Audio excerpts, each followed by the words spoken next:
የሰውነት ቅርጽ ለማውጣት $560,000 የከፈለው ቻይናዊ መነጋገሪያ ሆኗል። የሰውነት ቅርጽ ለማውጣት $560,000 እንደከፈለ ተነግሯል።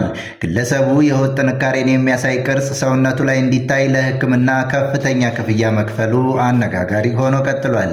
የሰውነት ቅርጽ በስፖርታዊ መንገድ ማዳበር ባለመቻሉ የሃይሮኒክ አሲድ ያለበት መርፌ ተወግቶ ለሕክምና ሂደት ከ500,000 $1 በላይ አውጥቷል። በማህበራዊ ሚዲያ አንዲሃ ኦቲያንን የሚለውን ስም በመጠቀም የፋሽንና የውበት ዲዛይኖችን የሚያዘጋጀው ወጣቱ 20 በመቶ ሰውነቱ ሃይሮኒክ አሲድ እንደያዘ በመግለጽ የማህበራዊ ሚዲያ ተከታዮቹን ዘና አድርጓል። የህክምና ባለሙያዎች በበኩላቸው የሃይሮኒክ አሲድ መርፌ መወጋት እንደ አጥንት መሸርሸር፣ የደም ቧንቧ ችግር፣ የተፈጥሮ ጡንቻዎች መዳከምና የአሲድ ከረጢት ላይ የተለያዩ እክሎችን በመፍጠር የረጅም ጊዜ ከባድ የጤና መዘዝ ያስከትላል ብለዋል።